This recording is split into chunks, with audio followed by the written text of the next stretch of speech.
ai đóng dâm sấy mình về mình tham đấy cha nhóm xôm miền dụ bao từ lư bành hà du tịch thoa đại miền mê để ví đại tự bằng rá tá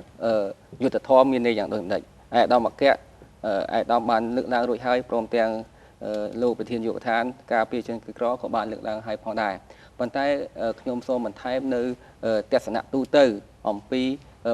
mê để ví bằng rá du tịch thoa nơi Campuchia có đôi chia mê để ví đại bằng rá du tịch thoa nơi tụ tiền bị phục lộ đà miền đây tha bờ sân bờ dương vậy pi du tịch thoa bị phục lộ tiền mũ mình trâu lịch tu này ti bỏ mê để ví đi và mê để ví miền tu này ti sòng khá nát nông ca bằng rá và pon du tịch thoa đại à tệ chuan trâu cá prom tiềnประเทศ trâu cá phòng này mình quan tay bằng rá và pon du tịch thoa thế mê để ví có chỉ nè cai prai và pon du tịch thoa đây vì pro mê để ví chia nè sắc xa nơi chúng này đang bắp ba lo hay chia nè choរួមăn bắp toនៅក្នុងប្រព័ន្ធយុទ្ធធម៌អញ្ចឹងក្នុងប្រព័ន្ធយុទ្ធធម៌ទាំងអស់ដែលកើតមាននៅក្នុងសង្គមទាំងមូលមេធាវីតែងតែជួបប្រទះតាមរយៈអតិជនរបស់ខ្លួនឬក៏តាមរយៈសង្គមជាអ្នកបង្ហាញនៅការពិតនៅទស្សនវិជ្ជាពិតតថភាពពិតដែលបង្ហាញថាអ្វីដែលសង្គមធ្វើខុសអ្វីដែលសង្គមធ្វើត្រូវដូច្នេះនៅក្នុងយុទ្ធធម៌ដែលមេធាវីត្រូវតែនៅក្នុងយុទ្ធធម៌នៅក្នុងវិស័យយុទ្ធធម៌ដែលមេធាវីត្រូវបម្រើហ្នឹងគឺមានន័យថាជាមេធាវីគឺជាកោងសិកាមួយយ៉ាងសំខាន់នៅក្នុងការស្វែងរកយុទ្ធធម៌ព្រមទាំងបង្កើតឲ្យមាននីតិរដ្ឋនៅក្នុងប្រទេសផងដែរបាទចឹងហើយដូច្នេះតួនាទីរបស់មេធាវីដែលបម្រើក្នុងវិស័យយុទ្ធធម៌នេះមានសារៈសំខាន់ណាស់ក្នុងការពារក្តីព្រមទាំងតំណាងរឿងក្តីព្រមទាំងដល់យោបល់ពីគ្រោះផ្នែកច្បាប់ដល់អតិថិជនព្រមទាំងដល់អនុសាសន៍ផ្សេងទៀតដែលពាក់ព័ន្ធនឹងវិស័យច្បាប់ជូនដល់រាជរដ្ឋាភិបាលដែលប្រជាពលរដ្ឋព្រមទាំងបញ្ហាច្បាប់ផ្សេងដែលមានជួបប្រទះនៅក្នុងសង្គមយើងទាំងមូលបាទសូមអរគុណចាសូមអរគុណអាដាមចាខ្ញុំចង់បន្ថែមបន្តិចដែរតែតងមិញខ្ញុំបាននិយាយ4ចំណុចរួចមកហើយប៉ុន្តែខ្ញុំភ្លេចនិយាយចំណុចចុងក្រោយគឺថាចំណុចដែលសំខាន់ចុងក្រោយបំផុតដូចតាក់ទងទៅនឹងការកែតម្រង់ច្បាប់ក្នុងប្រព័ន្ធយុត្តិធម៌ចាអញ្ចឹងយើងដឹងហើយរាជរដ្ឋាភិបាលរបស់យើងគឺថាមានគោលនយោបាយច្បាស់លាស់អំពីការកែតម្រង់ច្បាប់ក្នុងប្រព័ន្ធយុត្តិធម៌ហើយប្រសិនបើមេធាវីអត់ចូលរួមទេគឺថាដំណើរការនៃការកែតម្រង់គឺថាអាចមិនសូវបានជោគជ័យចាអញ្ចឹងហើយបានជាមេធាវីទាំងអស់ម្នាក់ហ្នឹងត្រូវតែមានកាតព្វកិច្ចមួយជាសិលធម៌គឺថាកាតព្វកិច្ចផ្នែកសិលធម៌ក្នុងការចូលរួមជួយឲ្យមានការកែតម្រង់បានល្អប្រសើរ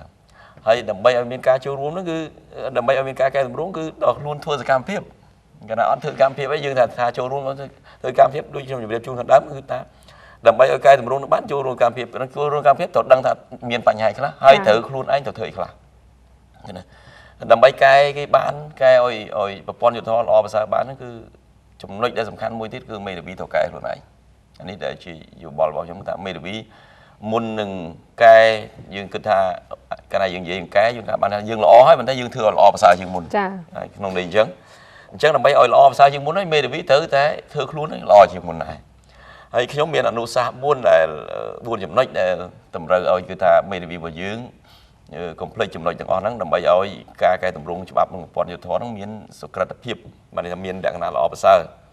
ចំណុចទី1គឺថាបើសិនណាយើងចង់ឲ្យកែតម្រង់នឹងឲ្យល្អប្រសើរឬផ្ដល់យោបល់បានល្អប្រសើរទៅទី1ត្រូវ research បានសិក្សាច្រាវជ្រាវបានច្រើនចាប្រសិនបើយើងគិតតែ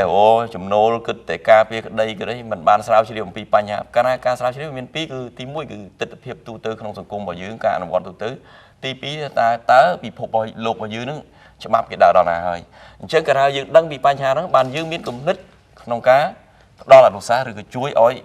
វិធីថាយើងថាតុលាការក៏ធ្វើរបៀបនេះតុលាការក៏ធ្វើរបៀបនោះឬប្រព័ន្ធយុត្តិធម៌របស់យើងប៉ូលីសក៏ធ្វើរបៀបហ្នឹងគឺថាយើងដឹងពីច្រើនវាសិក្សាពីគេច្រើនគ្រប់គ្នាហើយបានយើងយកមកឲ្យយោបល់បានក្នុងការកែតម្រង់ហ្នឹងអញ្ចឹងកុំភ្លេចសោះរឿងការស្រាវជ្រាវហ្នឹងបើមេធាវីរបស់យើងត្រូវតែស្រាវជ្រាវកុំឲ្យជួនកាលយើងអាងជោគជ័យក្នុងការការពារក្តីបានលុយកាក់លុយអីច្រើនហើយលេងភ្លេចរឿងហ្នឹងគឺយើងអត់បានថាយើងបាត់តួនាទីមួយក្នុងការចូលរួមសង្គមហ្នឹងហើយចាហើយទី2គឺយើងត្រូវសិក្សាបន្តមួយស្រាវជ្រាវមួយទីសិក្សាបន្តកាលណាយើងមានវគ្គបន្តបណ្ដាលបន្ថែមឬក៏យើងមានច្បាប់ថ្មីមកយើងត្រូវចូលរួមសិក្សាជាមួយគ្នាហើយគណៈមេធាវីតែងតែយកចិត្តទុកដាក់ក្នុងការធ្វើកម្មវិធីសិក្សាបន្តអញ្ចឹងយើងអំពាវនាវសូមឲ្យមេធាវីទាំងអស់នៅពេលគណៈមេធាវីធ្វើកម្មវិធីហ្នឹងសូមចូលរួមទាំងអស់គ្នាដែរហើយជួនកាលយើងឃើញថាថ្មីនេះមេធាវីដែលក្មេងៗច្រើនតែចូលរួមចង់ចូលរួមហើយយើងមេធាវីវ័យចំណាស់ដែលមានបទពិសោធន៍អាងថាខ្លួនចេះហើយអត់សូវចូលរួមបានទេ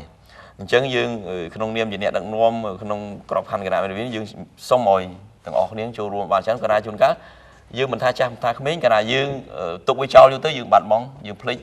ហើយការតស៊ូមតិការឲ្យយោបល់របស់យើងគឺមានកម្រិតអាហ្នឹងជាធម្មតាដូចខ្ញុំសល់ថ្ងៃក៏ខ្ញុំនៅរៀនបន្តដែរតែយើងត្រូវរៀនរហូតបន្តថែមហើយចំណុចទី3យើងចេះយើងស្រាវជ្រាវយើងដឹងបញ្ហាទាំងអស់ហ្នឹងហើយប្រសិនបើខ្លួនយើងហ្នឹងគឺរំលោភច្បាប់ខ្លួនឯងយើងអត់កែកើតទេប៉ុន្តែយើងចូលរួមធ្វើឲ្យប្រព័ន្ធយុត្តិធម៌ហ្នឹងយើងកាន់តែកក់ទៅអញ្ចឹងចំណុចសំខាន់គឺមេធាវីមិនត្រូវរំលោភច្បាប់សកម្មភាពរបស់ខ្លួនមិនត្រូវធ្វើសកម្មភាពណាមួយដែលបំពានច្បាប់ឲ្យយោបល់ឬក៏ចូលរួមក្នុងការប្រព្រឹត្តបទល្មើសមួយទាក់ទងការបំពានច្បាប់គឺដាច់ខាតមិនត្រូវធ្វើទេចាអានេះជាកត្តាសំខាន់ជាកាតព្វកិច្ចសិលធម៌ហើយកាលណាយើងធ្វើទៅមានបញ្ហាច្រើនដែលធ្វើឲ្យយុទ្ធធម៌យើងអត់មានកើតទេឧទាហរណ៍មកមេធាវីចូលរួមលោច្បាប់ហើយពិបាកនឹងរនតិចដូចជាប្រព័ន្ធយុទ្ធធម៌ហ្នឹងក៏វានៅក្រោយបញ្ហាដែរមានឃើញរឿងហ្នឹងកើតឡើងអញ្ចឹងប៉ុន្តែធាតុពិតគឺអត់មានយុទ្ធធម៌កើតឡើងព្រោះថាមេធាវីចូលរួមក្នុងលោច្បាប់ហើយទី4គឺវាតកតួនឹងទី3ដែរគឺថាយើងត្រូវគោរពច្បាប់ឲ្យបានហ្មត់ចត់តែម្ដងទាំងច្បាប់ជាតិនិងច្បាប់អន្តរជាតិហើយនិងក្រមសីលធម៌របស់គណៈមេធាវីនេះចំណុច4ហ្នឹងហើយដែលអាចពង្រឹងក្នុងការអនុវត្តច្បាប់ពង្រឹងសមត្ថភាពបាននេះថាជួយពង្រឹងប្រព័ន្ធយុត្តិធម៌ហ្នឹងឲ្យបានល្អប្រសើរឡើងបើសិនតែយើងមានទួនាទីហើយមានអីហើយនិយាយតាមច្បាប់ប៉ុន្តែបើយើងធ្វើបំពេញមួយចំណុចអត់បានធ្វើហ្នឹងគឺអ្វីដែលយើងធ្វើហ្នឹងគឺអត់បានជោគជ័យទេអញ្ចឹងត្រូវតែអនុវត្តតាមគោលការណ៍ហ្នឹងបាទសូមអរគុណចាសូមអរគុណអាដាមចាសារពេលវេលាយ៉ាងខ្លីប៉ុន្តែនេះខ្ញុំចង់ជម្រាបសួរលោកមេធាវីយ៉ាងផុននេះក៏ដូចជាអាដាមយឹមសារីមានអ្វីបន្ថែមទេចាតើតើនឹងទូនីតិមេធាវីនៅក្នុងសង្គមយើងចាខ្ញុំគ្រាន់តែបញ្ជាក់ថាយើងឃើញហើយនៅក្នុងសកម្មភាព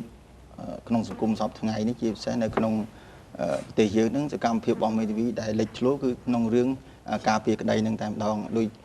ប៉ុន្តែតាមពិតទូនីតិរបស់មេធាវីមានច្រើនជាងនឹងទៀតប៉ុន្តែសកម្មភាពដែលលេចធ្លោហ្នឹងគឺសកម្មភាពការពារក្តីដូចខ្ញុំបានជម្រាបថាដោយសារនៅយុវដ្ឋានការពារក្តីជូនជនក្រីក្រនៅគណៈមេធាវីហ្នឹងគឺថាដោយសារប្រជាពលរដ្ឋយើងមានរឿងរ៉ាវច្រើនតាក់ទងនឹងរឿងដីហើយគាត់គ្មានលទ្ធភាពជួលមេធាវីឯកជនដែលត្រូវផ្ដល់សេវាឲ្យហ្នឹងគឺគាត់បានស្នើសុំមកគណៈមេធាវីច្រើនដែលសុំឲ្យការពារគាត់ប៉ុន្តែទោះបីយ៉ាងណាក៏ដោយគណៈមេធាវីប្រឹងប្រែងជួយប៉ុន្តែយើងនៅខ្វះខាតធនធានមួយចំនួនដែលត្រូវជួយគាត់ព្រោះថារឿងក្តីក្នុងមួយខែមានចំនួនច្រើនដែលត្រូវការទាមទារឲ្យមានការចូលរួមដែរសូមមានការចូលរួមតាក់ទងនឹងការពារក្តីនឹងសូមនៅពេលនេះដូចជាមានការអំពាវនាវដែរសូមឲ្យប្រសិនបើសពរដ្ឋជនឬក៏អង្គការឬក៏ស្ថាប័នផ្សេងគាត់យល់ឃើញថានាយកដ្ឋានឬក៏គណៈមេធាវីដែលជួយការពារជនក្រីក្រហ្នឹងមានតួនាទីមួយសំខាន់ក្នុងការចូលរួមក្នុងវិស័យយុត្តិធម៌គួរគាត់ចូលរួមចំណែកធនធានខ្លះដើម្បីជួយធ្វើយ៉ាងណាឲ្យដំណើរការ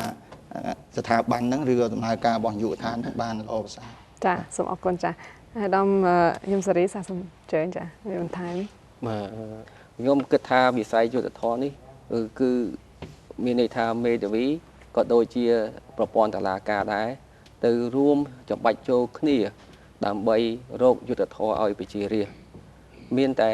តុលាការហើយនឹងមេធាវីទេដែលជា កងសិកាសង្គមដែលជួយដល់រាជរដ្ឋាភិបាលដើម្បីស្វែងរកយុត្តិធម៌ជូនប្រជារាស្ត្រអញ្ចឹងទាំងវិស័យទាំងពីរនេះត្រូវតែធ្វើការរួមគ្នាហើយដើម្បីបម្រើផលប្រយោជន៍យុត្តិធម៌ដើម្បីប្រទេសជាតិយើងទាំងអស់គ្នាដូច្នេះដើម្បីរកយុត្តិធម៌បានគឺទាំងមេធាវីទាំងចៅក្រមត្រូវតែមានមនសិការរួមគ្នាដែលយកច្បាប់ពើជាគោលដើម្បីរកយុត្តិធម៌ឲ្យប្រជារាស្ត្រហើយកាលណាយើងយកមនសិការខ្ពស់ហើយយល់ដឹងយកច្បាប់ពើជាគោលក្នុងការដោះស្រាយវិវាទដូច្នេះប្រជារាស្ត្រនឹងបានសេចក្តីសុខសង្គមជាតិនឹងព្រមកើននឹងធ្វើឲ្យប្រទេសជាតិរីកចម្រើនក៏ដូចជាប្រមុខរាជរដ្ឋាភិបាលនឹងគាត់មានសេចក្តីរីករាយថាវិស័យយុត្តិធម៌របស់រាជរដ្ឋាភិបាលនឹងធ្វើទៅរលូនស្របតាមយុទ្ធសាស្ត្រចតកោណរបស់រាជរដ្ឋាភិបាលផងដែរដូចនិយាយជារួមមកវិស័យយុត្តិធម៌មិនមែនតែមេធាវីមួយទេដើម្បីរកយុត្តិធម៌ជូនរាស្ត្រនោះបូកជាមួយនឹងតុលាការនិងមន្ត្រីច្បាប់ពាក់ព័ន្ធទៀតដើម្បីចូលរួមគ្នាហើយកសាងច្បាប់មួយប្រកបទៅដោយចីរភាពហើយធ្វើរួមគ្នានៅក្នុងច្បាប់ដែលសភាអនុម័តការធ្វើបែបនេះទើបប្រព័ន្ធយុត្តិធម៌នៅកម្ពុជាមានភាពរលូនហើយមានចីរភាពហើយនឹងប្រកបទៅដោយនិរន្តរភាពបាទនេះជាគំនិតរបស់ខ្ញុំដែលតួនាទីរបស់អ្នកច្បាប់ក្នុងវិស័យយុត្តិធម៌សូមអរគុណចាសូមអរគុណអាដាមចាអាដាមសុវិសា សូមបន្ថែមតិចដែរមិញលោកផលិតបានលើកឡើងអំពីការពីវនីវចាអញ្ចឹងតកតងចំណុចនេះខ្ញុំសូមបន្ថែមដែរថារាជរដ្ឋាភិបាលយើងជាពិសេសសម្ដេចយួនគឺបានយកចិត្តទុកដាក់ពិសេសសម្រាប់ជួយដល់ប្រជាពលរដ្ឋដើម្បីបង្ហាញអំពីតុល្យភាពនៃការជួយរវាងបានថាអ្នកដែលមានអំណាចក្នុងការធ្វើការងារហ្នឹងហើយនឹងប្រជាពលរដ្ឋទុនសោយអញ្ចឹងដេចព្យាយាមជួយគឺថាជួយអ្នកទុនសោយដើម្បីឲ្យមានតុល្យភាពទៅនឹងអ្នកដែលមានអំណាចនៅក្នុងហ្នឹងក្នុងប្រព័ន្ធយុតិធម៌ហ្នឹងដើម្បីឲ្យឡើងស្មើគ្នាមកបានអាចមានយុតិធម៌កើតអញ្ចឹងគឺគាត់ជួយថាសម្ដេចយុបានជួយ200លានរៀលក្នុងមួយឆ្នាំប៉ុន្តែគេថាដោយសារប៉ុន្តែទូច3យ៉ាងណាក៏ដោយថាជាសន្តានចិត្តរបស់គាត់ហើយយើងសូមអំពាវនាវបើសិនមានអង្គញាឬអ្នកមានណាជួយដូចសម្ដេចគឺថាយើងអាចដំណើរការនឹងបានច្រើនមែនទេព្រោះឲ្យយើងក្តីរបស់យើងទូទាំងប្រទេសហ្នឹងគឺថាយើងឥឡូវគណៈវិវិបានបង្កើតបាន database បានបង្កើតប្រព័ន្ធទទួលព័ត៌មានរក្សាទុកព័ត៌មានហ្នឹងយើងឃើញថាក្នុងមួយឆ្នាំគឺថាយើងមានដល់រាប់ម៉ឺនក្តីហើយឡើងដល់ហ្នឹងអញ្ចឹងអាចទឹកប្រាក់ដែលយើងមានហ្នឹងគឺថាយើងបានចំណាយបានប្រហែលជាការពីក្តីបានតែប្រហែលជា1000ក្តីតែប៉ុណ្ណោះអញ្ចឹងអាទំហំនៅច្រើនទៀតហ្នឹងនៅច្រើនមែនតើហើយយើងមានបញ្ហាលំបាកមែនទែនហើយឯកឧត្តមប្រធានគណៈមេធាវីខ្ញុំផ្ទាល់ហើយនឹងអ្នកមន្ត្រីទាំងអស់ដែលធ្វើការក្នុងគណៈមេធាវីព្យាយាមបង្កើតគោលនយោបាយសម្រាប់ជួយដល់ជនក្រីក្រក៏ដូចជាធ្វើយ៉ាងម៉េចឲ្យមេធាវីរបស់យើងចូលរួមចំណែកក្នុងការការពារក្តីជនក្រីក្រនឹងផងដែរប៉ុន្តែទោះបីកណាដូចខ្ញុំថាស្ថានភាពរបស់យើងសពថ្ងៃនេះគឺមេធាវីទោះបីមេធាវីស្ម័គ្រចិត្តមិនក៏ដោយគឺថានៅតែអត់គ្រប់គ្រាន់ដោយសារតែជីវភាពរបស់មេធាវីរបស់យើងនៅមានកម្រិតដល់ឡើយអញ្ចឹងគាត់អាចជួយតែមួយក្តីពីរក្តីក្នុងមួយឆ្នាំអីអញ្ចឹងប៉ុន្តែដល់អញ្ចឹងវាចំនួនក្តីហ្នឹងទៅអត់អស់តែបើយើងឲ្យគាត់ច្រើនពេកឡើយការពារជនក្តីជនក្រីក្រអញ្ចឹងគាត់អត់មានពួកគាត់មានប្រាក់ខែដែរគាត់ត្រូវធ្វើការងារគាត់ដែរអញ្ចឹងមានផលលំបាកមែនទែនគណៈមេធាវីសពថ្ងៃគឺមានផលលំបាកហើយបរិបទសពថ្ងៃនេះយើងឃើញថាពីមុនមកយើងមានអង្គការសង្គមស៊ីវិលដែលគេបានទទួលជំនួយបរទេសហ្នឹងជួលមេធាវីក្នុងការការពារបានន័យថាដល់ប្រាក់កម្រៃដល់មេធាវីក្នុងរឿងក្តីមួយដូចជា$500ឬ$300អញ្ចឹងទៅឲ្យគេការពារប៉ុន្តែឥឡូវជំនួយយើងឃើញថាមកដល់បច្ចុប្បន្ននេះគឺសង្គមស៊ីវិលហ្នឹងគឺជំនួយមួយចំនួនត្រូវបានបង្កើតផ្ដាច់អត់មានអីទេអញ្ចឹងរឿងទាំងអស់ហ៊ុញមកគណៈមេធាវីទាំងអស់អញ្ចឹងយើងជួបផលលំបាកមែនតើអញ្ចឹងសូមពេលនេះផងដែរថាសូមឲ្យអ្នកដឹកនាំឬក៏អង្គញាឬក៏អ្នកដែលសប្បុរសជនមួយចំនួនដែលយល់ថាការជួយឲ្យមានយុទ្ធធម៌នឹងល្អប្រសើរក្នុងប្រទេសយើងហ្នឹងគឺថាគួរតែជួយឧបត្ថម្ភគណៈមេធាវីក្នុងការឲ្យសេវាដំណើរការនឹងបានល្អប្រសើរបាទចាសូមអរគុណចានេះខ្ញុំយល់ថាតកតងទៅនឹងកន្លែងយុទ្ធឋានការពីក្តីហ្នឹងនេះខ្ញុំថាវាជាកន្លែងមួយដ៏សំខាន់សម្រាប់ប្រជាពលរដ្ឋយើងគាត់បានទទួលសេវាច្បាប់ពីព្រោះថារាល់ថ្ងៃប្រជាពលរដ្ឋរបស់យើងហ្នឹងគាត់អត់សូវបានដឹងថាបើសិនជាគាត់មានបញ្ហាគាត់ត្រូវតែតាក់ទងនរណាទេពីព្រោះបើសិនជាជីវភាពគាត់មិនចាมันមានគ្រប់គ្រាន់ទៀតនោះហើយឥឡូវនេះខ្ញុំបានលើអាយដាមមានភាសាថាមានលេខ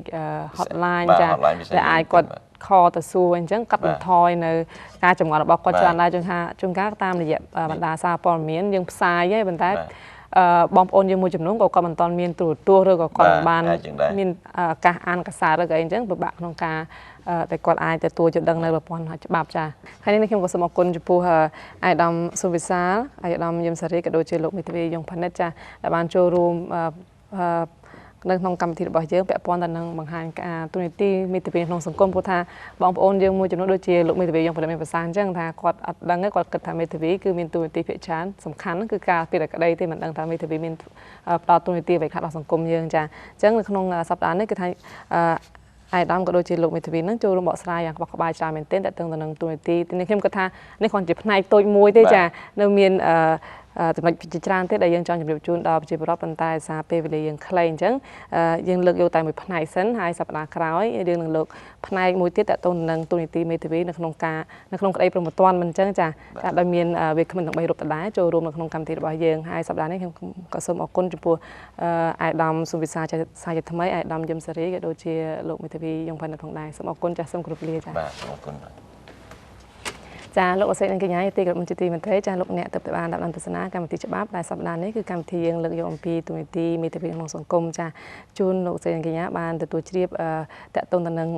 ការយល់ដឹងមួយចំណែកទៀតចាហើយសម្រាប់សប្តាហ៍ក្រោយសូមកុំភ្លេចរងចាំទស្សនាកម្មវិធីរបស់យើងនឹងលើកយកអំពីទូនីតិមេធាវីតកតងទៅនឹងរឿងក្តីប្រមត្តនចាសម្រាប់សប្តាហ៍នេះខ្ញុំសូមអរគុណចំពោះការតាមទស្សនារបស់អស់លោកអសេនិងកញ្ញាក៏សូមអរគុណចំពោះការសហការពីគណៈមេធាវីនៃព្រះរាជាណាចក្រកម្ពុជាសម្រាប់ពេលនេះខ្ញុំនីវិល័យសូមអរគុណសូមគោរពលាចា៎ពីរកថ្លៃថ្លានៃមេធាវីមានទូនីតិអ្នកការពារច្បាប់មានភាពស្មោះត្រង់គោរពម៉ានម៉ាត់ក្នុងនាមអ្នកច្បាប់ដែលមានសិលធម៌ជួយអ្នកទុនខ្សោយត្រូវគេបំពេញជួយទាំង